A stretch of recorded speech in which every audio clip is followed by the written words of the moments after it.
भारत देख रहे हैं आप। और 2030 के भारत में हम तीन मुद्दों को लेकर अक्सर चर्चा करते हैं: गरीबी, भुखमरी और शिक्षा।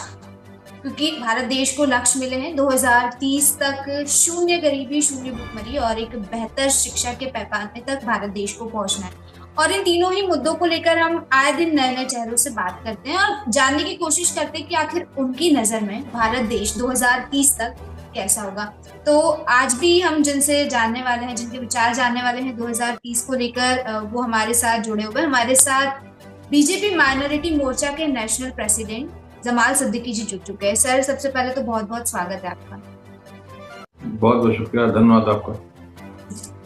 तो सर, जिस तरह से हम 2030 की बात कर रहे हैं, एक बड़ा लक्ष्य मिला भारत देश को, शून्य गरीबी, शून्य भुखमरी और बेहतर शिक्षा। इन तीन मुद्दों की जब हम बात करते हैं, कई सारे सवाल मन में आते हैं और एक सबसे बड़ा सवाल आता है कि क्या सच में 2030 तक भारत देश ये लक्ष्य हासिल कर पाएगा? आप कहाँ देखते हैं 2030 में भारत में? देखिए, मैं प्रधानमंत्री श्री नरेंद्र मोदी जी के नेतृत्व को सलाम करता हूं कि जब से आपने प्रधान सेवक की जिम्मेदारी संभाली है तो देश एक लक्ष्य की तरफ बढ़ रहा है। इसके पहले देश ने कोई अपना लक्ष्य तय नहीं किया था और माननीय प्रधानमंत्री जी ने तय कर लिया है कि देश को विकसित राष्ट्र बनाना है। देश हमारा भारत ये विश्व का नेतृत्व करे, ऐसा हमें विश्व विजयी भारत बनाना है और इसके लिए पूरे देश को उन्होंने काम पे लगाया है। जिस प्रकार से माननीय प्रधानमंत्री आगे बढ़कर काम करते हैं और उसी काम पे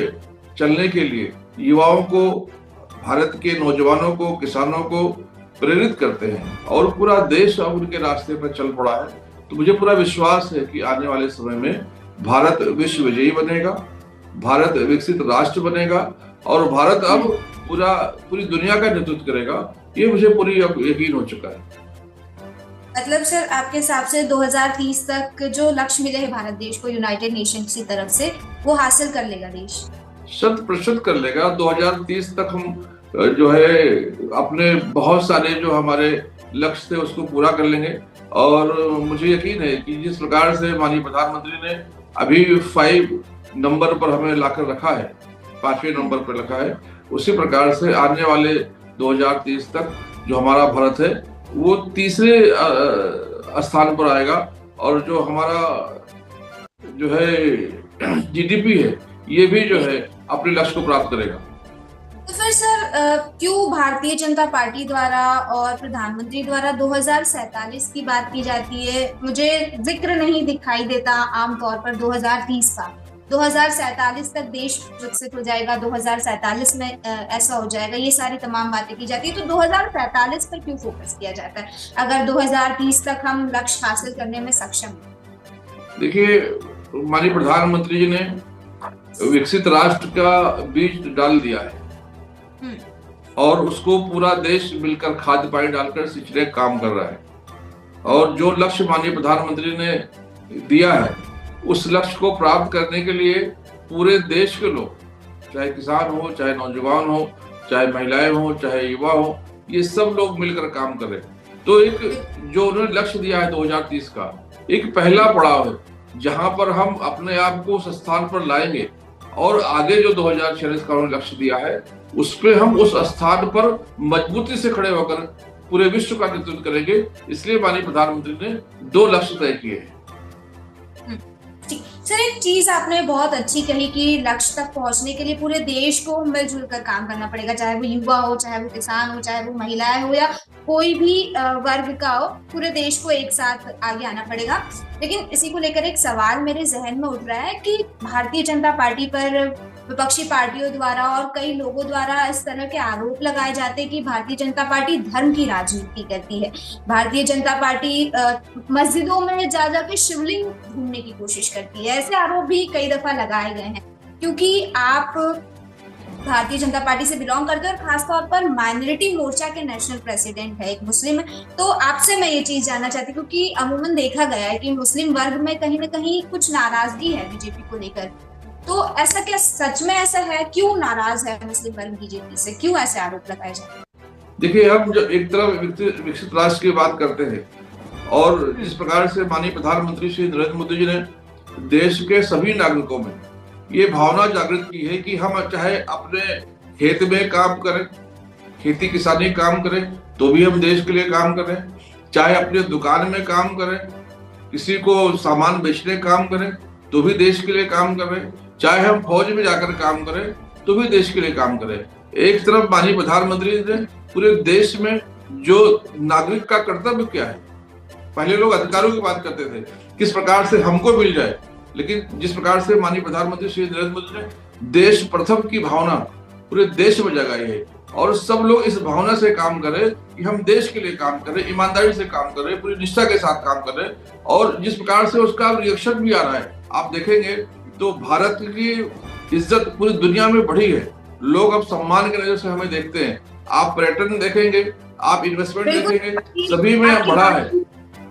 बिल्कुल सर, आपकी बात से सहमत हूँ कि भारत देश की कहीं ना कहीं एक जो लेवल है वो दुनिया में बड़ा है। लोग विदेशों में जब बात करते हैं भारत देश की तो कहीं ना कहीं देश स्टैंड आउट करता है। लेकिन अगर मैं देश की बात करूं, इंटरनल बात करूं इंडिया की, तो यहाँ पर ये चीज देखी गई है ना कि जो मुस्लिम समुदाय है भारत देश का, कुछ वर्ग ऐसे हैं जो नाराज है भारतीय जनता पार्टी से। यहाँ तक कि ये भी आरोप लगाए गए हैं कि मस्जिदों में जाकर शिवलिंग ढूंढने का काम किया जा रहा है भारतीय जनता पार्टी द्वारा, धर्म की राजनीति, मंदिरों पर राजनीति की जा रही है। यानी कि कुल मिलाकर ये कहा जाता है भारतीय जनता पार्टी को कि वो हिंदुत्व की पार्टी है, हिंदुओं की पार्टी है।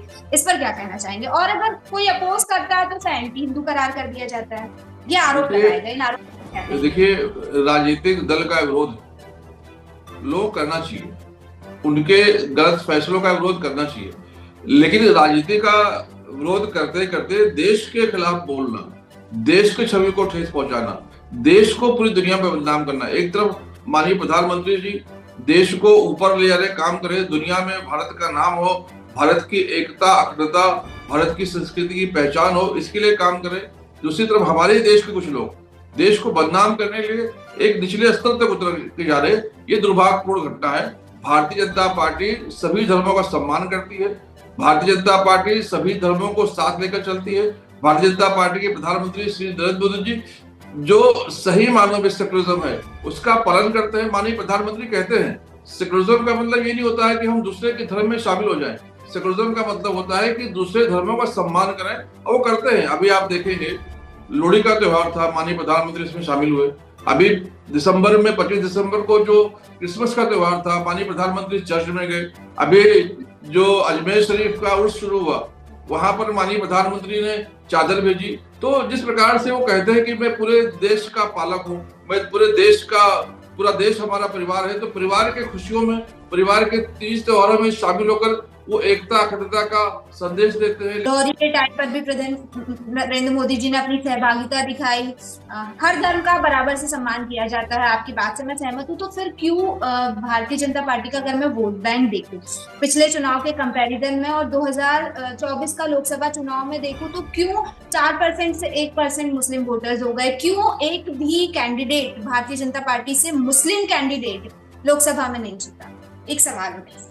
देखिए, भारतीय जनता पार्टी वोट के लिए काम नहीं करती है। भारतीय जनता पार्टी का जो मुद्दा है गरीब कल्याण, भारतीय जनता पार्टी का जो नारा है सबका साथ, सबका विकास, सबका विश्वास, सबका प्रयास, भारतीय जनता पार्टी जो विकसित भारत के लिए काम कर रही है। भारतीय जनता पार्टी परिवारवादी राजनीति के विरोध में काम कर रही है। भारतीय जनता पार्टी दंगा फसाद, लूट, भ्रष्टाचार के खिलाफ काम कर रही है। जो इसके समर्थन में है वो भारतीय जनता पार्टी के साथ आ रहा है।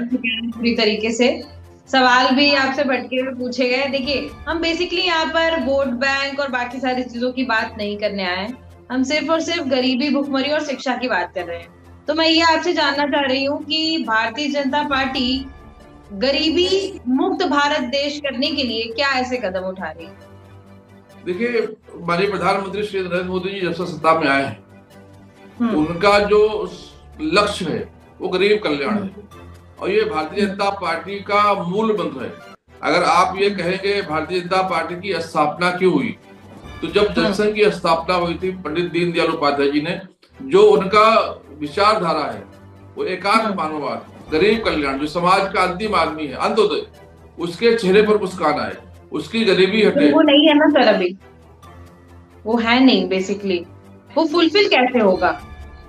आप देखेंगे तो जो गरीबी का गरीबी रेखा का दर था, आप देखेंगे 2012 में, तो वो 13% था। अभी वो जो है 4.86% है। लगभग जो है 80 करोड़ लोगों को अनाज दिया जा रहा है, गरीबी रेखा से ऊपर आए हैं। और जिस प्रकार से देश गुमराह था, जिस प्रकार से देश में अफरा तफरी का माहौल था, जिस प्रकार से देश में अस्थिरता थी, उसको कंट्रोल कर माननीय प्रधानमंत्री श्री नरेंद्र मोदी के नेतृत्व में देश अब आगे बढ़ गया है।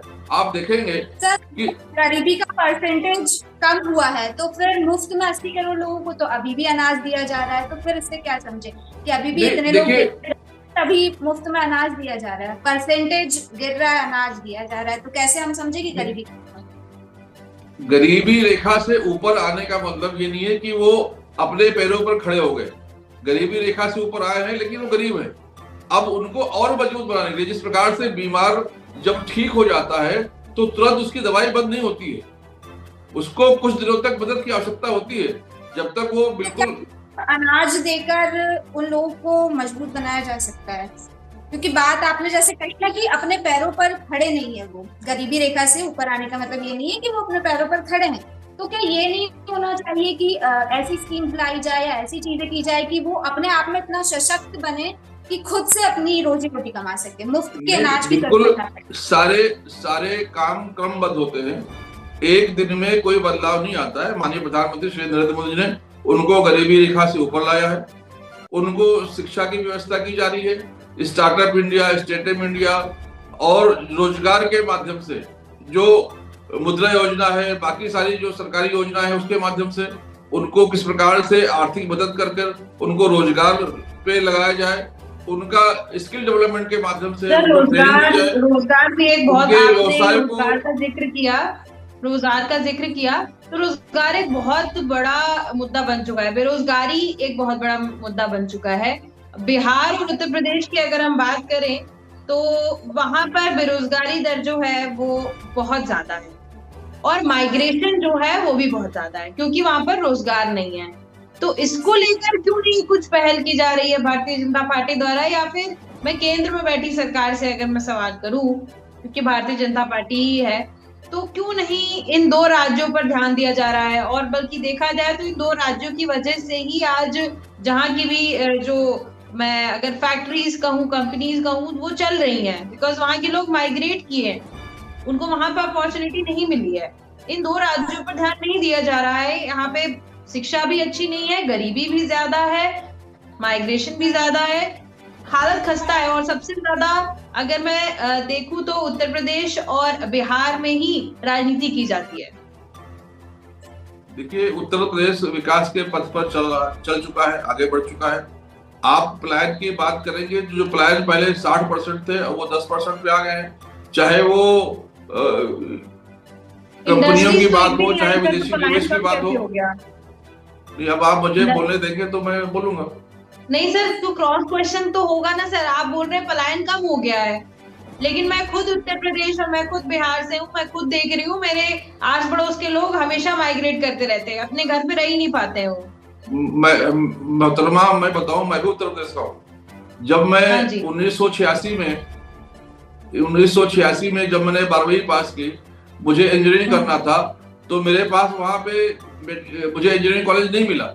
मुझे मजबूरी में महाराष्ट्र जाकर मुझे इंजीनियरिंग में भर्ती होना पड़ा, मुझे वहां से इंजीनियरिंग करना पड़ा, और ऐसी कोई सुविधा नहीं थी कि मैं वापस आकर उत्तर प्रदेश में काम करूं। लेकिन आज का जो उत्तर प्रदेश है, चाहे शिक्षा की बात हो, चाहे रोजगार की बात हो, चाहे वहां पर रोजगार के अवसर की बात हो, और अगर आप देखेंगे तो फिल्म इंडस्ट्री की भी बात हो, जिस प्रकार से योगी जी ने वहां पर, अगर कोई फिल्मों में भी काम करना चाहता है उसको भी वहां पर प्लेटफॉर्म मौजूद किया है, अगर कोई व्यापार करना चाहता है उसको भी सुरक्षित जो उत्तर प्रदेश बनाने का काम किया है, जो सड़कें वहां पर बनाने का काम किया है। जो आप देखेंगे आज लखनऊ से अगर बनारस जाना है, लखनऊ से आजमगढ़ जाना है, 3 घंटे लोग पहुंच जाते हैं। तो जिस प्रकार से इंफ्रास्ट्रक्चर को डेवलप करने का काम किया है, और चंद दिनों में आज हुए कितने 7 साल हुए योगी जी को वहां पर आए हुए।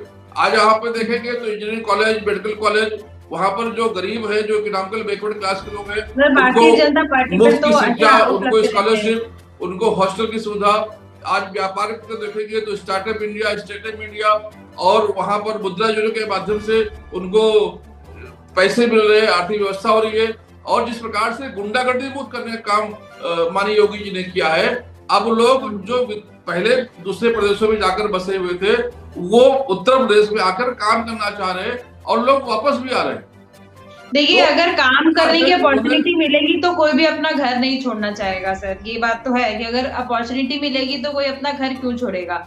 लेकिन उत्तर प्रदेश में अपॉर्चुनिटी कम है, लोग वहां से जा रहे हैं। एक बनारस हिंदू यूनिवर्सिटी को छोड़ के, और बनारस में कौन सा ऐसा कॉलेज है बताइए जहां पर लोग जाके, अच्छी यूनिवर्सिटी की अगर मैं बात करूं तो बनारस की मैं बात कर रही हूँ।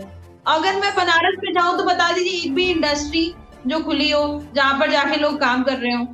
देखिए, आप इंडस्ट्री की बात कर रही हैं, जिस प्रकार से वहां पर काशी विश्वनाथ के मंदिर को माननीय प्रधानमंत्री ने पूरे विश्व के पर्यटन में लाके दिया है, सबसे ज्यादा पर्यटक अगर कोई आ रहा है तो वो काशी में आ रहा है।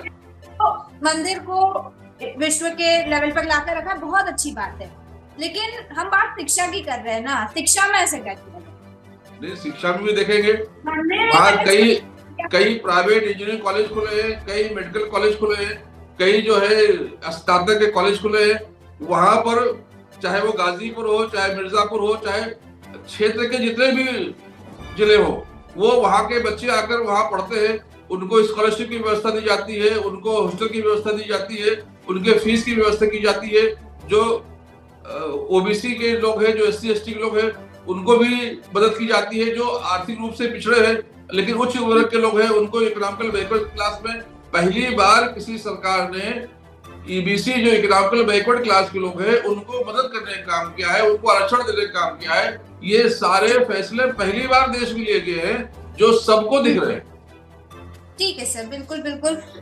उम्मीद करते, काफी सारी अच्छी बातें बताई आपने। उम्मीद करते कि जिस तरह से आपने कहा कि प्रधानमंत्री नरेंद्र मोदी के नेतृत्व में देश प्रगति पथ पर आगे बढ़ रहा है और जाहिर तौर पर जो लक्ष्य मिले देश को वो हासिल करेगा, तो मैं बिल्कुल ये कामना करती हूँ कि 2030 तक ये लक्ष्य हासिल किए जाएं और एक जो स्वर्णिम भारत का सपना देखा गया है वो साकार हो। Thank you so much.